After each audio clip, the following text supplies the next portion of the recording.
High বন্ধুরা, তোমরা সবাই কেমন আছো? আশা করি ভালো আছো। আমি তো খুবই ভালো আছি। এখন সকাল 11টা বাজে আর ব্লগটা এখন থেকে স্টার্ট করলাম। মাম্মাম তো ঘুম থেকে উঠে পড়েছে আর মাম্মাম নিজে নিজে খেলা করছিল, তো ভাবলাম একটু ভিডিওটাও করে নিই।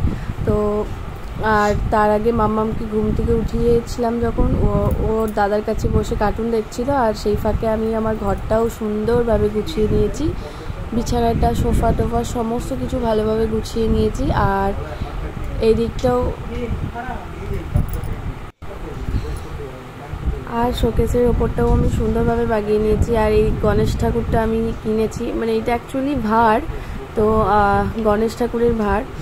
আর এই যে তালের ভাঁড়টাও আমি কিনেছি। তো কেমন লাগছে অবশ্যই কমেন্ট করে বলো। তো এই দিকটা আমি সব কিছু বাগিয়ে নিয়েছি।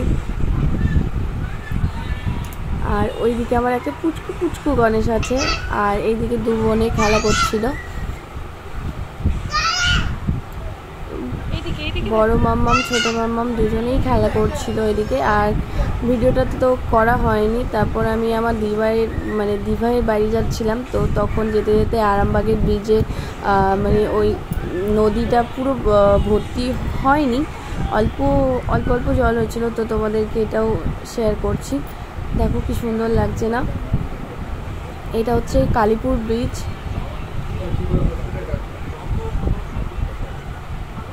মাম্মামের পাপা দিয়ে আসছিল, মানে বেশি দূর ডিফারেন্স নয়, তো ওই মাম্মামের পাপাই আমাকে দিয়ে আসছিল।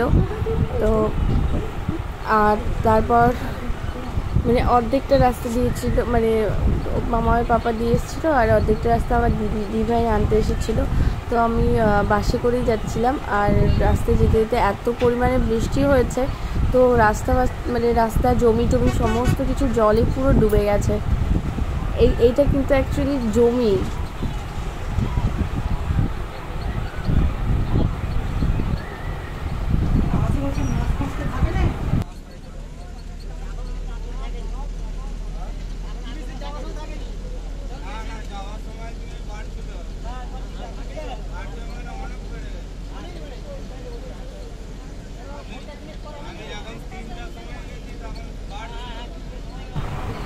তো ভিডিওটা এই পর্যন্তই। ভালো লাগলে অবশ্যই চ্যানেলটা সাবস্ক্রাইব করে আমার পাশে থেকো। আবার দেখা হবে নতুন একটা ভিডিওর সাথে বা ব্লগের সাথে। ওকে, ততক্ষণ সুস্থ থেকো, ভালো থেকো, বাই।